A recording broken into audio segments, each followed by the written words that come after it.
Thomas Jefferson, in sort of fitting for him, he drafted his own epitaph on his tombstone. And anyone who went to UVA, this is ingrained in you. I didn't go to UVA, but anyone in the audience that did, he lists 3 things on his tombstone that he wanted to define him. And it did not include being president. It did not include being vice president. It did not include being Secretary of State. It was the author of the Declaration of Independence, author of the Virginia Statute on Religious Freedom, and the father of the University of Virginia. 2 of those 3 things he did in his 20s. And the third, which was the third volume in his life's trilogy, he accomplished at 82 years old. So why was the founding of the University of Virginia so important to him? Because Jefferson was a co-founder of the Republic.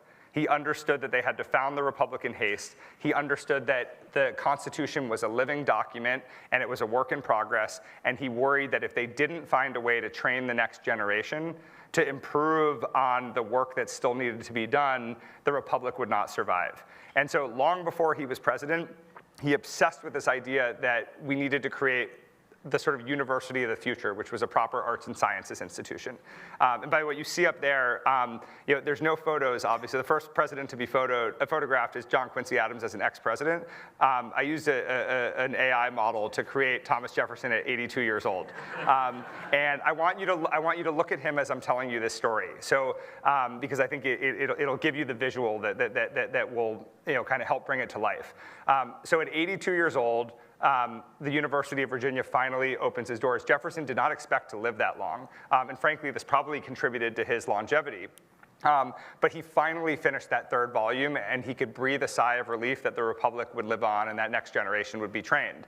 But in that first year that the doors opened, on October 5th, 1825, this is literally the worst day of Thomas Jefferson's life. At 82 years old, right after this crowning achievement. Why was it the worst day of his life? Because that inaugural class of students at UVA covered their faces with masks and started rioting and vandalizing the university, chanting "Down with European professors." I was going to say, you have to remember the beating of the professors part. We're not in favor of that. They beat one of their professors senselessly, leaving him bloodied and completely humiliated. They threw bags of urine at other professors. That we're okay. By the way, this starts to sound familiar with the current context. Not it is from you.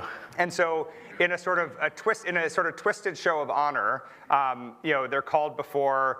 There's an all-school assembly called to get the guilty to confess, and they won't give each other up. And so the next day, Jefferson, who's the rector of the university, decides to call a meeting of the disciplinary committee with all of the students. And so the disciplinary committee of the University of Virginia in 1825 was made up of Thomas Jefferson, James Madison, and James Monroe, the most intimidating disciplinary committee, past, present, and future. I went to Stanford, where Condi was the vice provost, and we thought that was intimidating. This is like on another level, and even she would agree with that.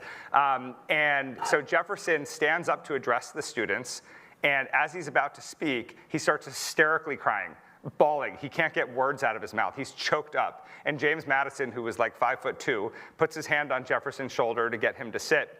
And Madison stands up, and before Madison can get any words out of his mouth, the guilty just confess one by one. And the ringleader turns out to be Jefferson's great-nephew. And what's amazing about this story, because I think it has resonance today, he was a university rector, president, who carried so much weight, who was so revered for his principles that the very sight of him bawling led these students to basically confess and eventually get expelled. And the nice part is Jefferson lived just barely long enough to see the university rectify itself and die knowing that the UVA would live on.